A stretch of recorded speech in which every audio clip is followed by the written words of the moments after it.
Ladies and gents, welcome back. Last time we finished off our sidebar, so today we want to work this action bar at the top. If you notice, this action bar always stays here no matter which screen you're at. The only thing that changes is the title. So how this works is we have our sidebar on the left, and on the right we have one box which has our static action bar, as well as another dynamic box which contains all our screens. Let's start creating our action bar. So first, close out this background box as it is what contains our sidebar. Next, let's go to the next box here and give it some properties. The first thing we want is to make sure we align our widgets vertically, so we do that with the orientation property. Finally, let's go ahead and add some spacing between our action bar and our different screens. Let's start working on the action bar. Let's use our background box so we can change the background color. And then to give our action bar that background, we are going to set the background color property to our theme white. Next, we want is to give our action bar a static height. So first, let's set the size hint Y to none, and then let's give this action bar a height of 64 pixels. Now let's add some padding to our action bar so that the widgets don't stick to the edges. And then finally, let's add some spacing to those widgets. Next, let's add that title that says Overview or Shipments, depending on the screen you are viewing. To add a title, we use a label widget. Let's give this label an ID, because we're going to need to reference this later on when we need to change the text of this label.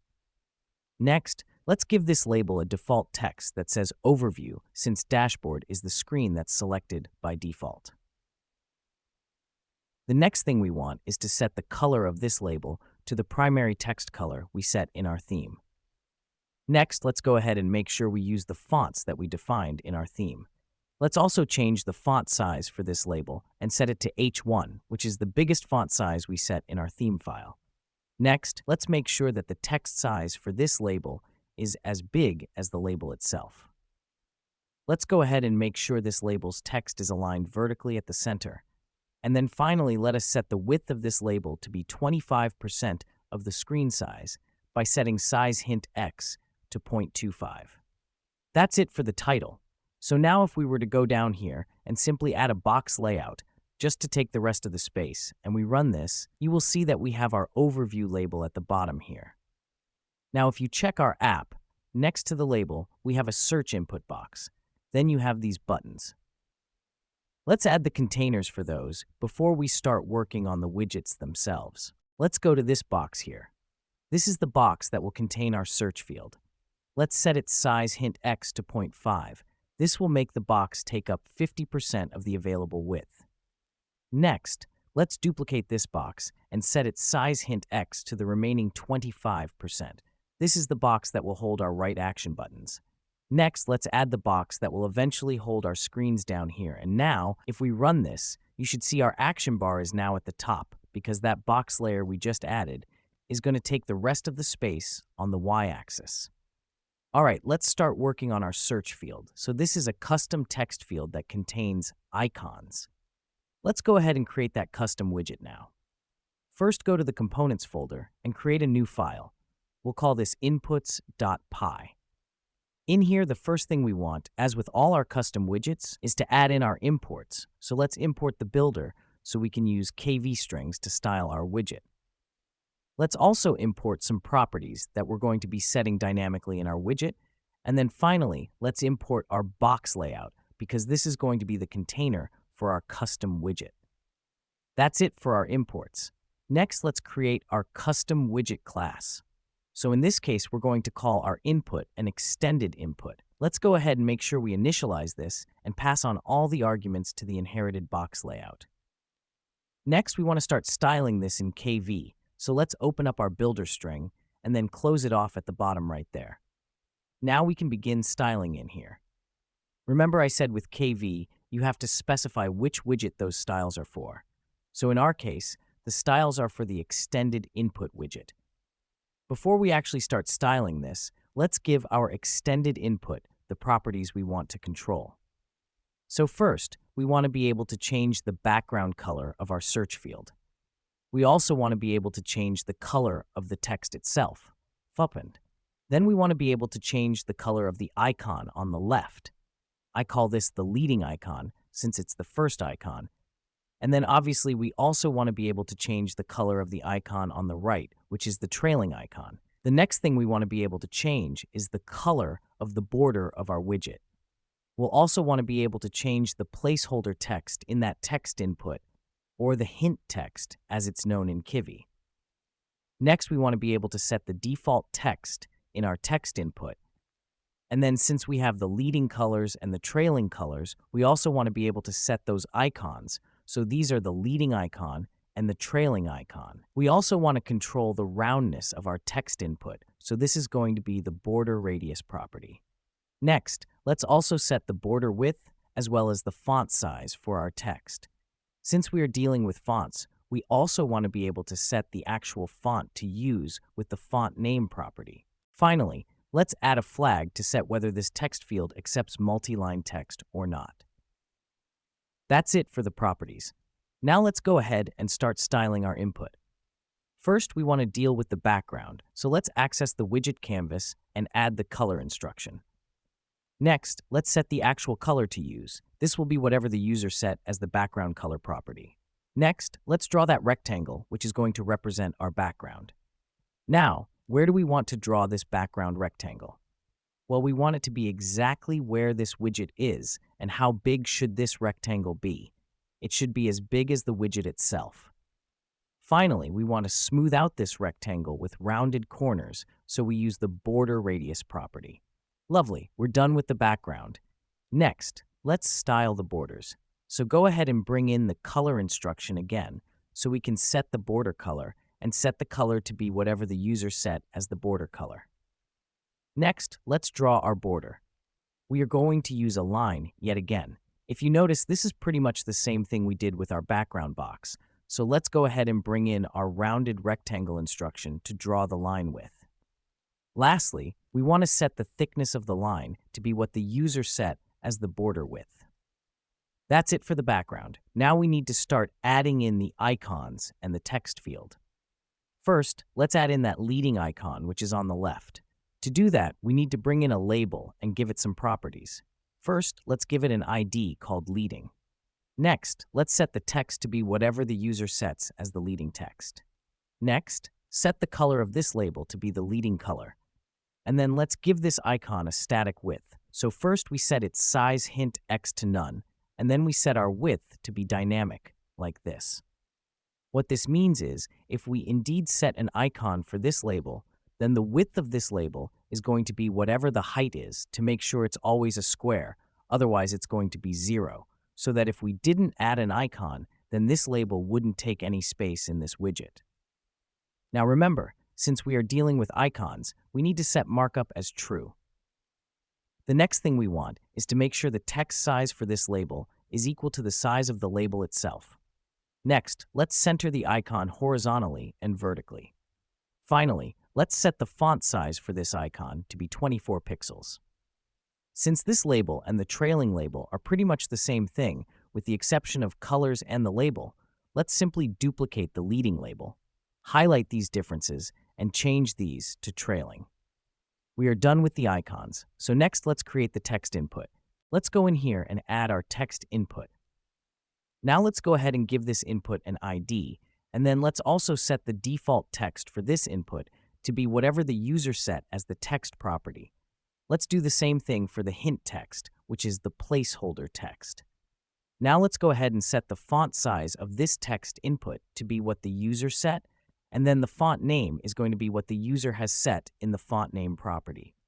Finally, we are going to set the foreground color to be what the user set in the color property. Kivy uses this foreground property as the color of the text in the text field. Next, let's get whether this text input should be multi-line or not, and then let's make sure that the text in this text input is always centered vertically, and we do this by padding it just a bit. With all this done, the next thing we want is to remove any default styling applied by Kivy to this text input. To do that, first let's remove the default background color for this text input, since we are going to be using the backgrounds specified in the text input's parent. Next, let's remove the default background image used by Kivy. By default, a text input in Kivy has a background image representing the text input when it's not in use. Since we styled our background in our container, we don't need this default background. Let's also remove the default background when the text input is in use. And finally, we want to remove the background when the text input is disabled. With that, our extended input widget is complete. Let's go into the init file and import that widget. Now let's give this text input a whirl. So go to main.kv. Now go to the top, and then go ahead and import that text input like this. Once imported, we can go down to our container and add in our extended input. Now let's give this input an ID so that we can reference this later. And then let's also give it placeholder text, and we're just going to call this find shipment. All right, let's save this and then run the app to see what we currently have. If you check, we have the overview title, and now we have this input that currently doesn't look like much, but you can click and type on it. Now let's finish styling this text input based on the properties that we set. So first, let's set the background color. Next, let's set the left and right icons. The left icon is leading, and this is going to be the search icon, and then for the trailing icon, I'm going to set it to an X. Next, let's add in the roundness for this text input. So set the border radius equal to 8. And then let's go ahead and say this text input can be multi-line.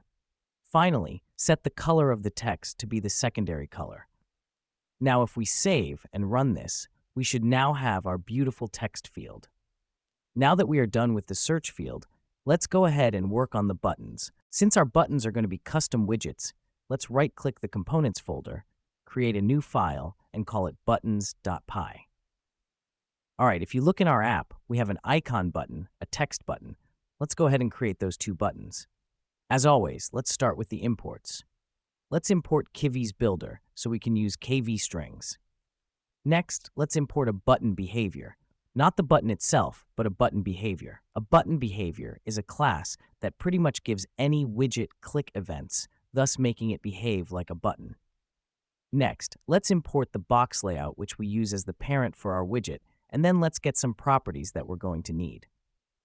All right, now let's start creating the classes for our custom widgets.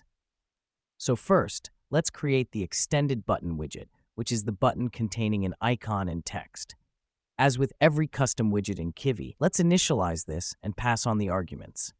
Next, let's duplicate this and change this to icon button. Those are our widget classes. Next, let's define some properties to use to style these widgets. For the extended button, we are going to need the leading icon. Next, we need the text property.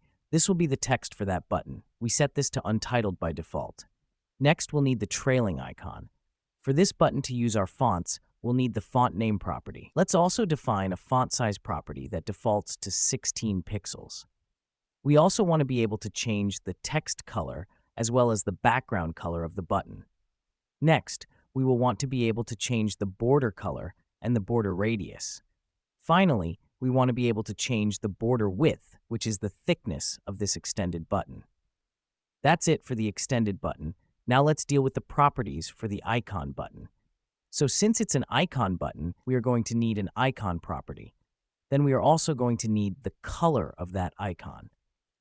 Next, we want to be able to set the background color of this icon button. And finally, how big the icon should be. That will be all. So let's start styling these. Let's go ahead and open up our Kivy strings here, and then simply close them off down here. Let's begin styling in here. So first, we want to define the styles for the extended button. As usual, let's deal with the background color first. So let's go ahead and open up our canvas here. And then let's get the color instruction. Now, let's set the color to be whichever color the user set as the background color. Next, let's draw our rounded rectangle, which is going to act as the background. So where do we want this rounded rectangle to be? Well, we want this to be wherever this extended button is. The size of this rounded rectangle is going to be the size of this button, and finally the roundness of this rectangle is going to be whatever the user set as the border radius. That's it. Next, let's work on the border. So I'm just going to simply duplicate this color and bring it down here. Let's set the color to be the border color. Next, let's bring in the line that we use for our borders. As usual, the border is going to be a rounded rectangle, so we are going to use the same instruction we used for our background box. Finally, we want to make sure we have the thickness of the line correct. So let's go ahead and add in the border width property. All right, that's it for the backgrounds of this extended button. Now let's add in the icons and the text. So let's go in here and add the leading label. Next, let's set the text for this label to be the leading property, and then the color of this label is going to be whatever the user set as the color. Since this is an icon, we want it to have a static width. So first, set size hint x to none. Then let's go ahead and set the width to be whatever the height is. Again, since we are using icons here, we want to make sure that markup is set to true. Now let's make sure that the text size of this icon is equal to the label size. Let's align our icon horizontally to the right so that it's always close to the text of the button, and vertically align it to the middle. That's it for the leading icon. Next, let's add a label to represent the button's text. Let's set the text of this label to be whatever the user set as the button's text. Next, we want to set the color of this label to be what the user set as the color property. Next, let's set the font name to be the font name property. Finally, we set the font size of the text to use our font size property. That's it for the button text. Let's deal with the trailing icon next. This is a label as well. Let's set the text of this label to be the custom widget's trailing property. The color is the color that was set by the user, and then we want a static height for this as well. So we set size hint x to none, then set the width to be whatever the height is. Since we're using icons, we want to set markup equal to true. Next, set the text size on this label to be whatever the size of this label is. And then this time, we want to set the horizontal alignment to left to bring it in closer to the button's text.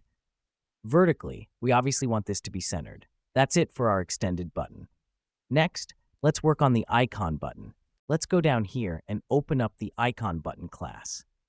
Let's start with the sizing styles. Since this is an icon, let's set the size hint x to none and the width to be the button's height to ensure the button is always a square. Next is the background color. For that, we need the canvas, so let's open that up. Next, as usual, let's add in the color instruction, and then we obviously want to set the color of this color instruction to be the background color. Next, we will draw an ellipse this time, as I like my icon buttons to be circular rather than a box shape. For this ellipse, we want its position to be whatever the icon button's position is, then the size is also whatever the icon button's size is. Now let's add in the label that is going to be the icon in this widget. Next, let's set the label's text to be whatever the user set as the icon. Since we are using icons here, let's go ahead and set markup to true. Next, we set the icon's color to be whatever the user set as the color. And then finally, the font size is going to be whatever the user set as the font size. With that, we are done with our custom buttons. Let's go ahead and save this file. Next, let's register our buttons in our components list by importing them. We are now ready to use our buttons, so let's go to the main.kv file. Head over to the top of the file, and then let's import our extended button first. Let's also import our icon button below that. Now we can add these to our action bar, so let's go to their defined parent box. And first, let's make sure they are spaced out a bit by giving this box some spacing. Now let's add in our icon button and set its properties. So first, let's set the icon property to be the bell icon. Now let's set the color of this icon to be the secondary text color in our theme file. Finally, we set the size of our icon to be 24 pixels. That's it. Next, let's add the button next to the icon. This will be our extended button. Let's set the text of the button to say New Shipment. Next, let's set the leading icon, which is the icon on the left, to be the plus symbol. After that, let's set the background color of this icon to be our theme's primary color.